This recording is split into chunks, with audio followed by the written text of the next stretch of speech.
Bordeaux Métropole, une agglomération de 28 communes, peuplée de 750 000 habitants. Aujourd'hui en vogue, c'est l'un des territoires les plus attractifs de France et d'Europe. On loue son dynamisme, sa modernité, sa beauté, sa qualité de vie. Mais à la fin des années 60, son visage était bien différent. Mais il y avait une ville-centre, Bordeaux, une ville urbaine forte, et des petites villes, des petites communes périphériques. Voilà. Donc, la plus importante à l'époque, après Bordeaux, c'était Mérignac, qui, je crois, avait 30 000 habitants. On s'est aperçu qu'en définitive, les centres urbains étaient monopolisés par une ville-centre. Et que la question s'est posée, est-ce qu'il ne faudrait pas créer des périmètres de fédération? Bordeaux a été retenu avec Lyon, Lille et Strasbourg pour être une première communauté urbaine de droit. Et c'est ainsi que, le 1er janvier 1968, a été mis sur les fonds baptismaux la communauté urbaine de Bordeaux.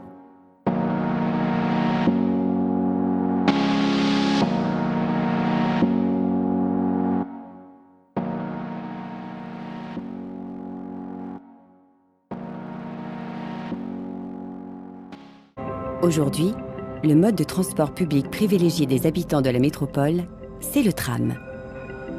En 2018, 3 lignes desservent la métropole sur 66 km, en traversant 14 communes. 410 000 passagers l'empruntent chaque jour, soit près de 100 millions de personnes en un an. Reconnue comme un véritable succès, l'histoire du tram est celle d'une résurrection. Mise en service en 1880, le premier tramway de Bordeaux va connaître une première vie jusqu'en 1958. Et c'est le jeune maire de l'époque, un certain Jacques Chaban-Delmas, qui va lui offrir un enterrement de première classe.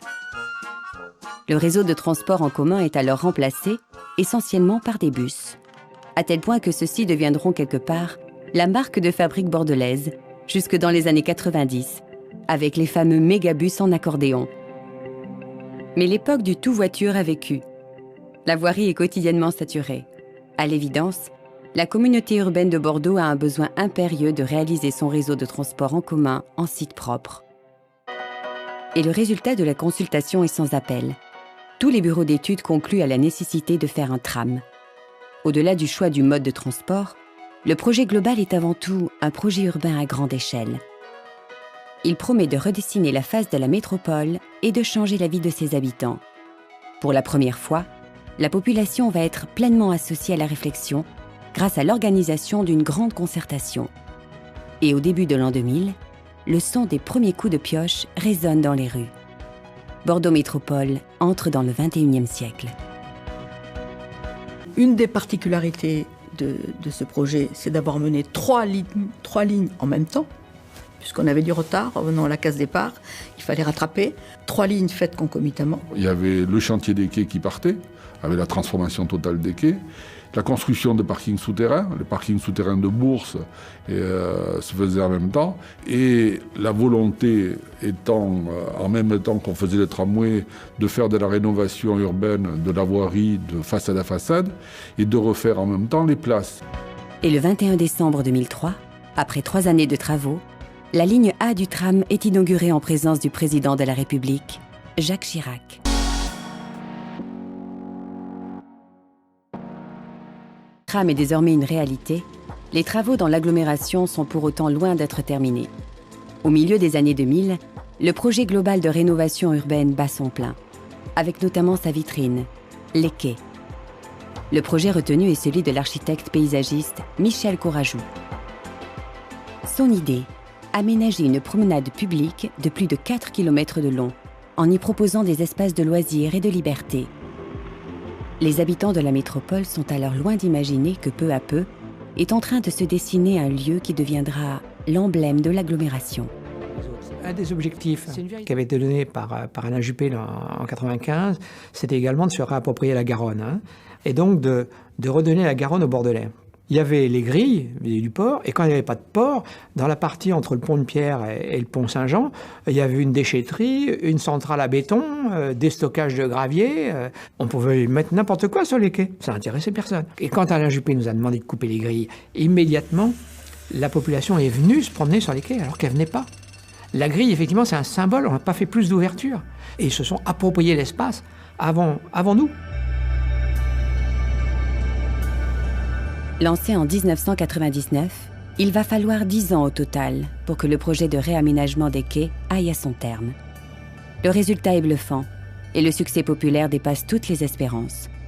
Le miroir d'eau devient le symbole du renouveau, où familles et touristes venus du monde entier viennent se rafraîchir. Désormais, on peut se promener sur les quais, courir, danser, chanter. Et aujourd'hui, on y fête le vin et même le fleuve. Cette reconquête de la Garonne se matérialise encore un peu plus avec la construction du pont Chabandelmas. L'édifice est spectaculaire.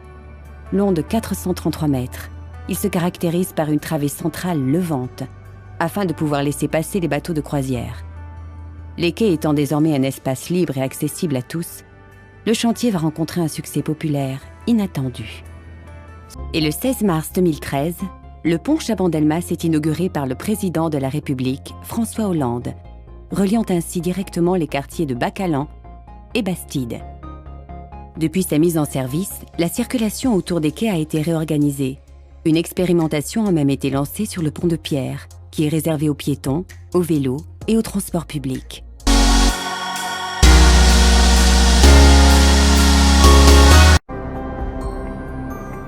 La métropole est en évolution permanente et s'adapte aux défis du XXIe siècle. En 2015, la communauté urbaine de Bordeaux change de nom et d'identité visuelle pour devenir Bordeaux Métropole. On lui octroie de nouvelles compétences comme le tourisme, la gestion des réseaux de chaleur ou encore la lutte contre la pollution de l'air. Le réseau de transport public va aussi continuer de se développer. La 4e ligne du tram, la D, est en train d'être déployée. Longue de 10 km, elle reliera le centre-ville de Bordeaux aux communes du Bouscat, Bruges et Ézines. Sa mise en service est prévue pour fin 2019. À un horizon plus lointain, le tram desservira également l'aéroport. La création d'une future ligne est aussi à l'étude entre les communes de Gradignan, Talence et Senon. Et pour relier Bordeaux à Saint-Aubin-de-Médoc, on verra naître le BHNS, le bus à haut niveau de service, un mode de transport à mi-chemin entre le tram et le bus.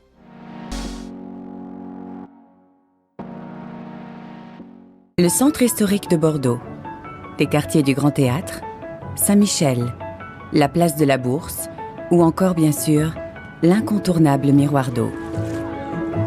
Ces lieux emblématiques font partie d'un secteur dit sauvegardé, rebaptisé aujourd'hui site patrimonial remarquable. Cet espace, qui s'étend sur 150 hectares, recense plus de 300 monuments historiques. Il est au cœur du plus vaste territoire urbain, reconnu par l'UNESCO au patrimoine mondial de l'humanité. D'un point de vue économique, c'est aussi un véritable poumon qui concentre la plupart des emplois de la métropole. Aujourd'hui, c'est un exemple de réussite de politique urbaine que le monde entier observe avec intérêt. Et c'est aussi le symbole de la douceur de vivre du Sud-Ouest. Mais il n'en a pas toujours été ainsi. L'idée de préserver le patrimoine architectural français remonte au début des années 60. Le ministre de la Culture de l'époque, André Malraux, pose les fondations de ce qui va devenir une véritable politique nationale.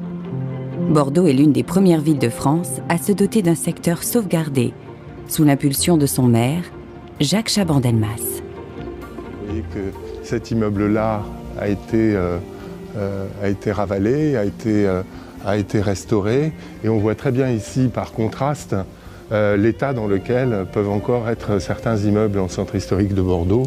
Donc on voit très bien l'avant et l'après restauration.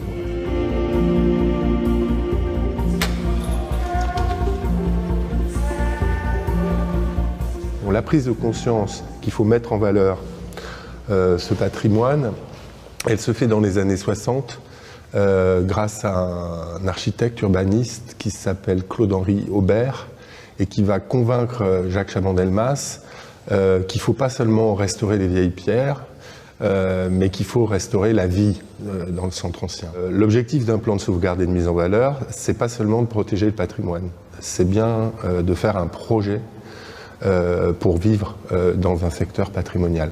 Dans les années 80-90, le centre de Bordeaux était très encombré par la circulation et le stationnement. Donc il y avait beaucoup de voitures qui circulaient, qui traversaient la ville. C'était aussi un centre assez dégradé, avec des immeubles qui n'avaient pas été avalés depuis des décennies. On avait un taux de vacances de 20%, ce qui est assez important. Assez peu de familles. On avait de moins en moins, voire plus du tout, de petits commerces de proximité. Voilà l'état des lieux dans les années 80-90. À partir de 1995, Bordeaux connaît une transformation sans précédent. L'arrivée du tramway redessine la ville et repousse la voiture hors du centre. Des campagnes de ravalement obligatoires sont menées. Les habitants redécouvrent l'éclat des façades des immeubles qui avaient été noircis par le temps et la pollution. À partir de 2002, la société Incité est mandatée par la ville de Bordeaux pour rénover des milliers de logements du centre historique. Les monuments sont valorisés et une vaste opération de réhabilitation des immeubles anciens est menée. Cet ensemble de mesures conjointes revitalise le cœur historique. La population revient vivre dans le centre, les commerces réouvrent, la pierre attire à nouveau.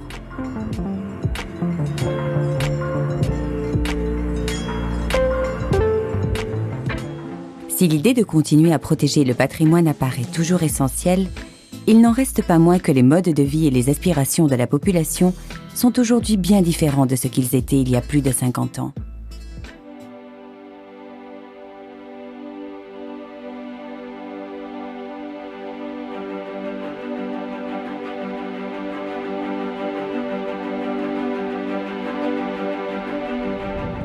Euratlantique, c'est l'un des plus importants programmes d'aménagement urbain de France. Il porte, vous allez le voir sur la carte, sur 738 hectares à Bordeaux, Floirac et Bègles. À l'origine de cette mutation, il y a la transformation de la gare Saint-Jean. En 2017, dans 3 ans avec la LGV, la ligne à grande vitesse, ce quartier sera seulement à 2 heures de Paris. 10 millions de voyageurs transiteront alors ici pour les accueillir. Le paysage que vous voyez derrière moi va être profondément modifié. Il va y être construit un nouveau hall de gare, le hall Belsier, juste en face de l'actuelle gare Saint-Jean. Le hall principal de la gare a déjà subi des travaux, mais c'est loin d'être terminé. Maintenant, RFF a attaqué le renouvellement des voies d'arrivée. Bientôt, c'est la verrière qui fera peau neuve et la charpente métallique de 127 tonnes sera changée d'ici l'an prochain. Après cette phase de rénovation de la vieille gare, la SNCF entreprendra l'autre phase, la partie Belsier. Un nouveau bâtiment pour les arrivées verra le jour avec un parvis extérieur. Il sera réservé aux piétons, vélos, transports en commun et taxis. Le bâtiment voyageur accueillera, lui, près de 2000 m² de services et de commerce, ainsi qu'un vaste parking sur 6 niveaux, avec un en sous-sol réservé à la dépose minute. Ce chantier seul représente 55 millions d'euros d'investissement. Et nous vous retrouvons maintenant depuis la maison du projet Bordeaux Euratlantique. Elle est située à cheval entre les quartiers Carl Vernet et Belsier. Avec nous notre invité Philippe Courtois, vous êtes le directeur général de ce projet Bordeaux Euratlantique. Bonsoir. Bonsoir. Merci d'avoir accepté notre invitation. Nous nous trouvons là autour d'une des maquettes de ce projet. Qu'est-ce qui va bouger dans ce quartier? Alors ce qui va bouger, c'est pour l'essentiel des terrains ferroviaires, sur un secteur qu'on appelle Amédée, qui est sur la partie nord donc du faisceau ferroviaire. Il y a le secteur Armagnac, il y a un secteur qu'on appelle Brienne et le secteur des abattoirs. Ces secteurs sont des secteurs de développement d'opérations immobilières nouvelles, bureaux, logements, hôtels, commerces, équipements collectifs. Il se dit que de nombreux sièges d'entreprises viendraient s'installer. Qui va venir s'installer ici à Bordeaux Euratlantique?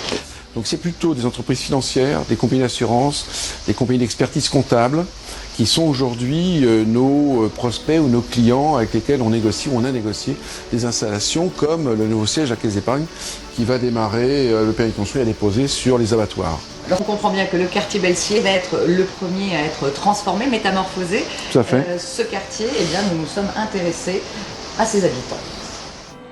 Le quartier Belsier se situe dans la partie sud de Bordeaux, entre la gare Saint-Jean, les quais et le secteur Carl Vernet.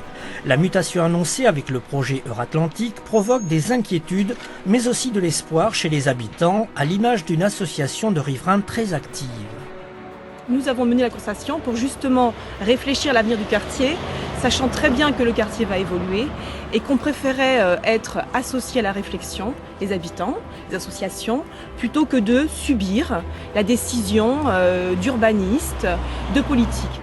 Le projet Bordeaux-Euratlantique prévoit l'urbanisation d'un territoire avec un appel de population nouvelle plus aisé. En toile de fond, la ligne à grande vitesse et Paris à 2 heures. Le quartier aux racines ouvrières pourrait y perdre son histoire.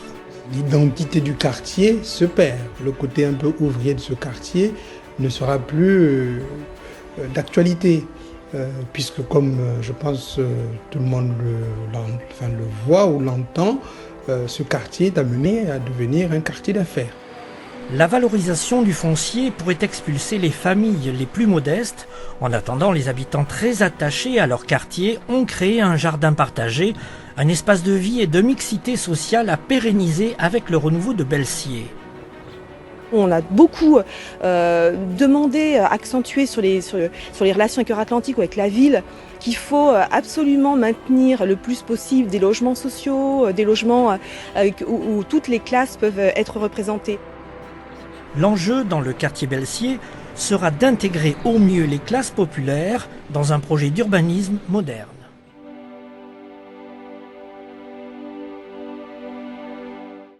Bonsoir et bienvenue dans l'édition Bordeaux Métropole. Pour fêter les 50 ans du laser, un bus a fait le tour des 5 départements de la région. Objectif, montrer que l'Aquitaine est au premier rang dans le domaine de l'optique laser. Elle détient une industrie, une haute technologie et une recherche de pointe. Nous en parlerons, mais tout d'abord, l'actualité de ce vendredi 19 mars. L'Aquitaine est en première ligne dans le domaine des sciences de la lumière. Pour le faire savoir, scientifiques et industriels ont pris la route des lasers. Je vous invite à embarquer vous aussi dans ce car pour un voyage au cœur de la lumière. Le laser, un fil de lumière découvert aux États-Unis il y a 50 ans. Les chercheurs s'en emparent, les Aquitains deviennent des pionniers dans le développement de cette lumière, de la recomposition de ce qui se passe dans une étoile au lecteur de CD. Les applications sont partout, entre autres dans le champ médical. Il permet donc notamment de faire des prothèses faciales ou crâniennes pour les personnes accidentées. Et il est également très utilisé pour réparer la myopie et permettre aux gens de ne plus porter de lunettes ni de lentilles. Plus de 700 chercheurs travaillent en Aquitaine sur ce faisceau d'une grande précision. Une science délaissée par les jeunes persuadés que les métiers sont peu attractifs. Pourtant, la région a créé un marché industriel et d'énormes débouchés. Par exemple, 2 entreprises qui sont vraiment très importantes ici en région. C'est une société qui fait des caméras à très haute vitesse qui permet de filmer les arrivées au finish des matchs de foot, ou par exemple des sociétés qui fabriquent des lasers qui sont très importantes dans l'industrie de l'énergie de demain, c'est-à-dire les panneaux solaires. On compte 8000 emplois en Aquitaine, mais aujourd'hui c'est le bus pédagogique qui fait des envieux. Bordeaux est déjà reconnu côté international, et puis c'est intéressant de voir qu'il y a une démonstration pour les jeunes, pour les attirer encore plus dans le domaine de la technologie, des lasers, de la photonique, etc. C'est très très intéressant. Je n'ai jamais rien vu de tel aux États-Unis. C'est unique au monde, ce bus qui voyage pour présenter toutes ces formidables expériences. Il se crée 4 entreprises par an qui à terme vont employer 40 personnes chacune. La jeunesse de la région a de belles années-lumière devant elle.